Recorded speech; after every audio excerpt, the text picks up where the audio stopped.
Interview is a one-act play of mine, which is a work in progress because it started especially for this event, Greece is the Word, and I liked it so much that I think I will turn it to a three-act play. So we're going to see the third act actually.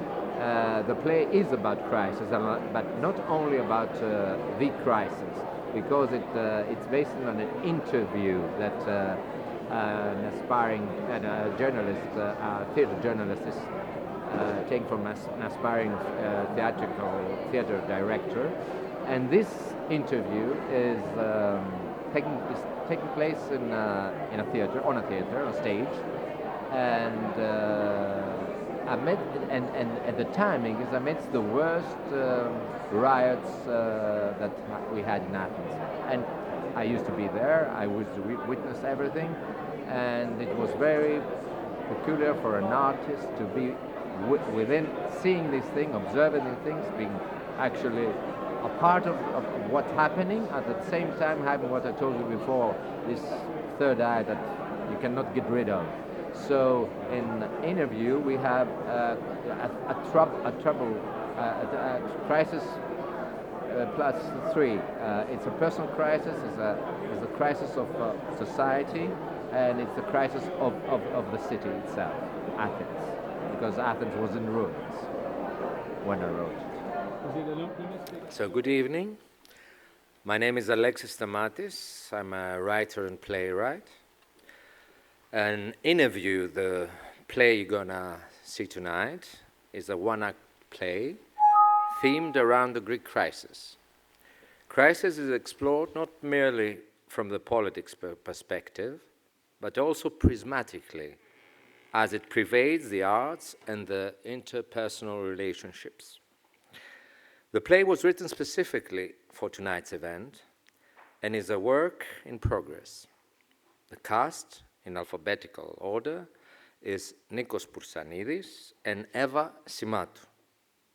Interview was directed by the actors and myself, and as Greece is the word world, here is the Innerview-Interview. Enjoy.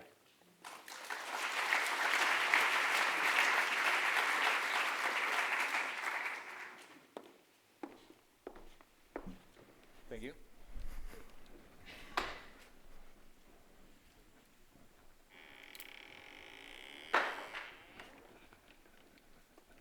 Do you mind if I smoke? I never did back then. Back when? Already forgotten. It's only 3 months since... Yeah. The party. Yes, that bloody day. The city in flames, but we had to be there. Your producer's party. Yeah. Whatever. That was long past. So, you were saying... The dichotomy? Oh yes, the love-death dichotomy. This odd couple used to have a meaning once, death and politics, the ideal and the sacrifice. Now?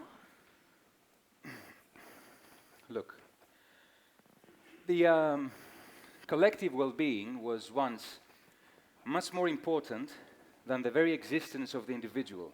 The revolution element was reigning supreme. Once, but today?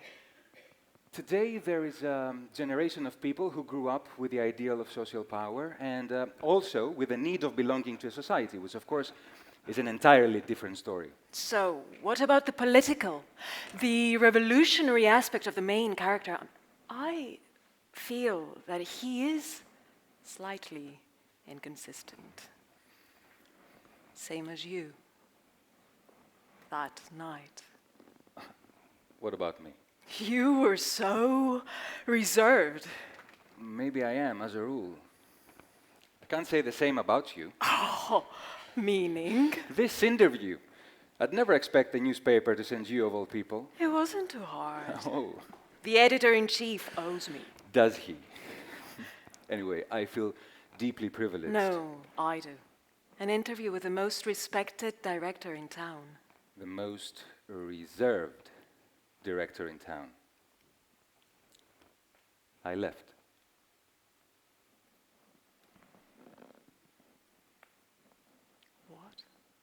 that night at the party, I left. So did I. With you. Remember? Yeah. You were nice, too. You walked me home. 6 miles. Yes. The city in tatters. Little fires here and there. Wrecked cars. Garbage bins still burning. Shop fronts utterly smashed. Oh, and that stench. Tear gas in the night. Awful.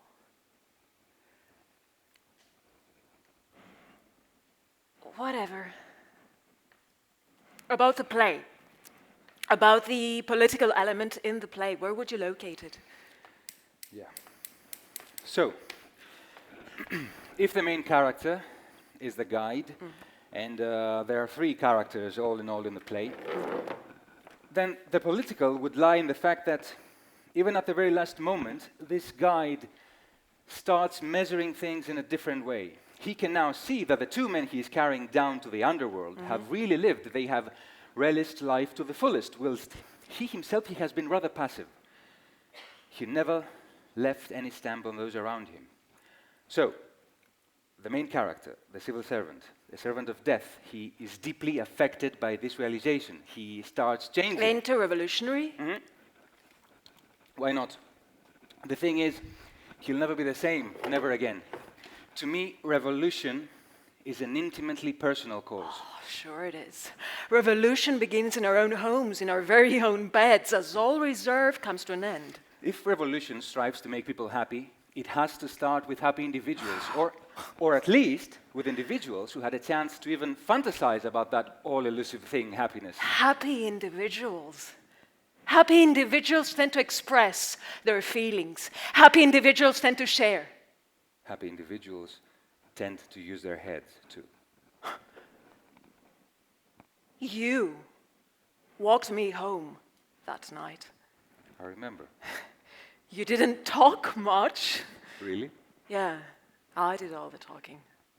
I told you about my asthma. Not that it was not obvious. I kept coughing all the way home. He gave me a handkerchief to cover my face. That was sweet. Thanks. Then, as we reached my place, Okay. there was this look. What look? It was a happy moment. Could be.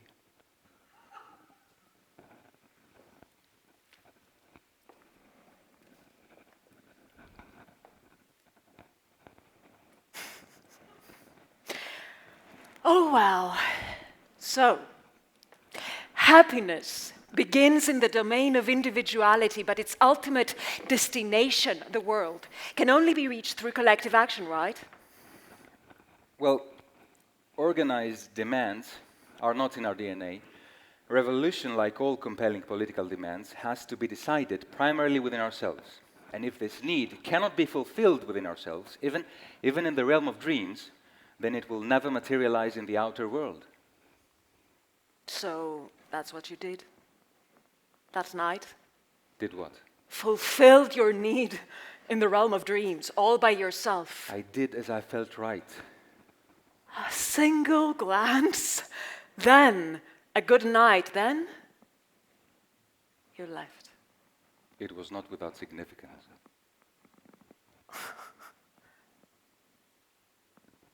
By the way, your actor is amazing. He is the guide. I've always wondered about this puzzle, always, about actors. How, in an instant, they can dive deep within another human being, I mean, real or fictitious. The actor is an instant analyst. And the director? He just provides the working space.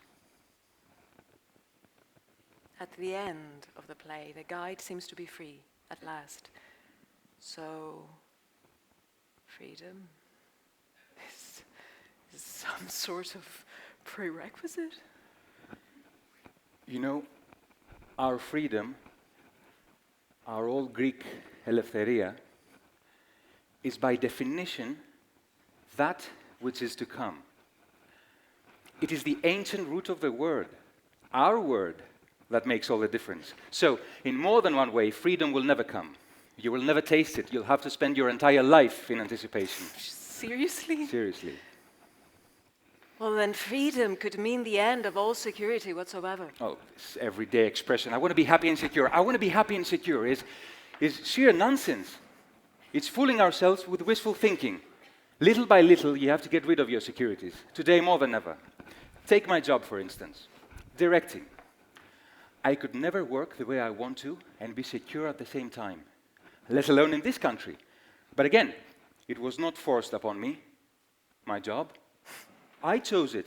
I chose this risk, this perfect lack of security, because it would well be my only hope.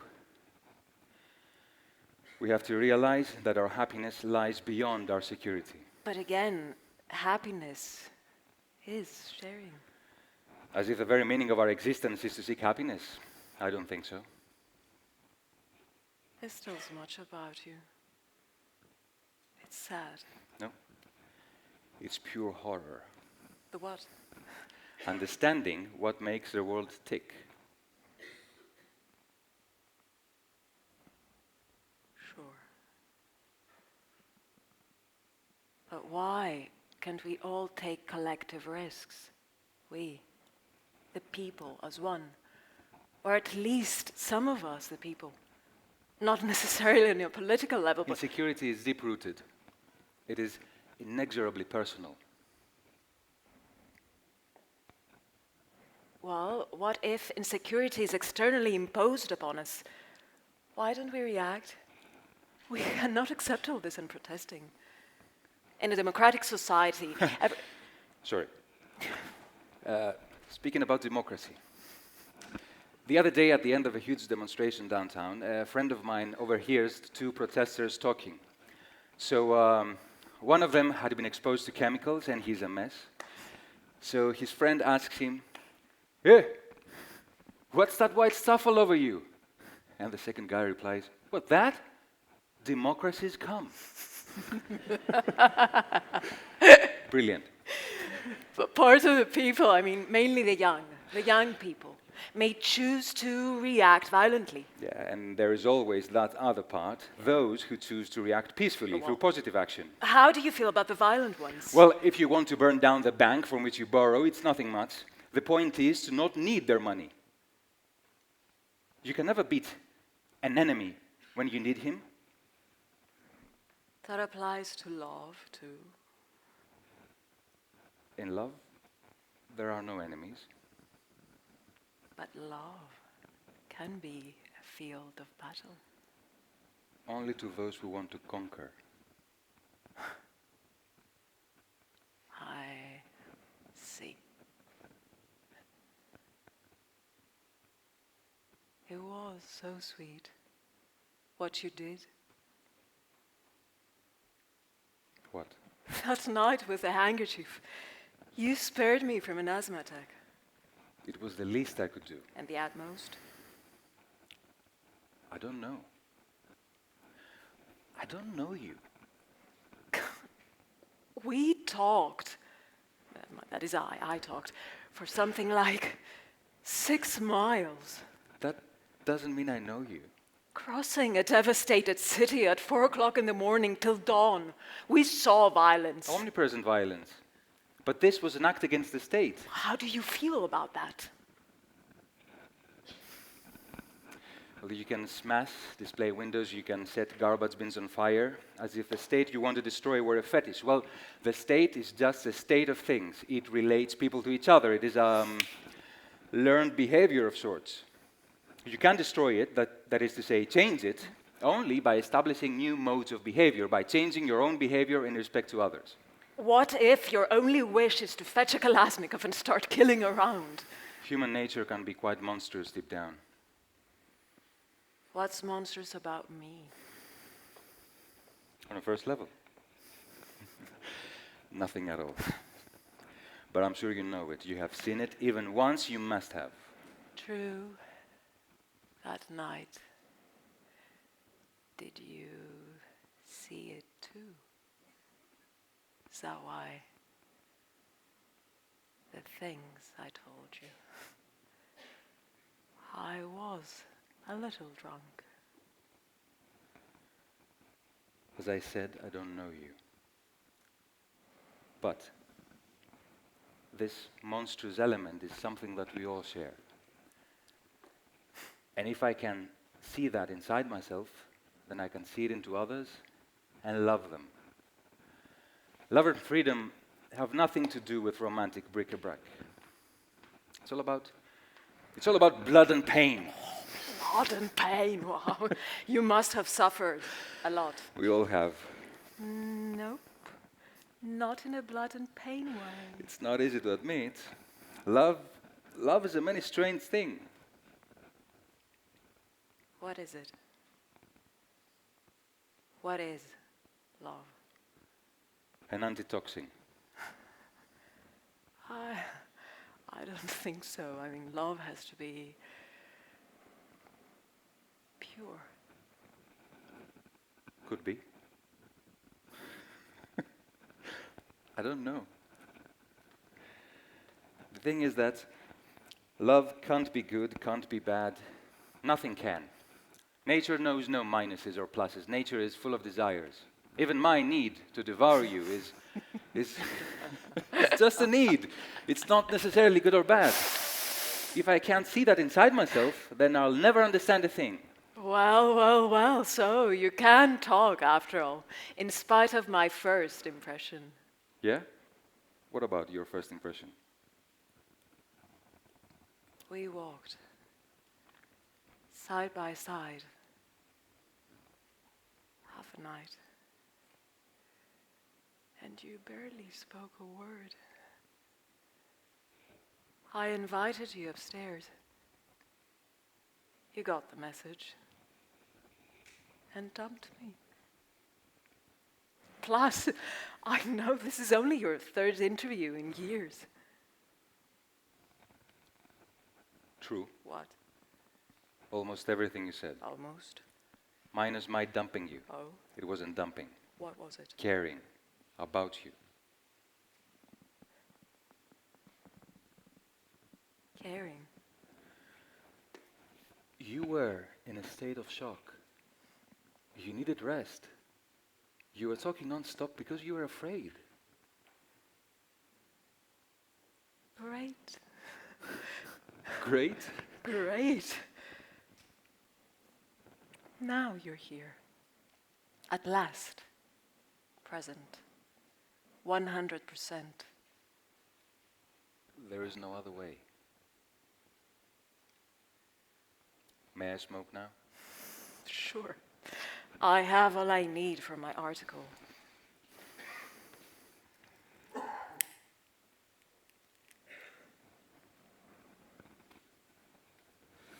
What?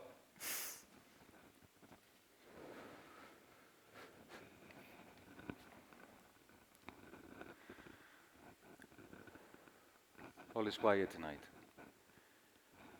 I'll finish my cigarette and take you home.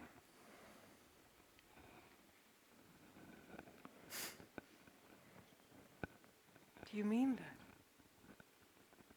I mean everything I say.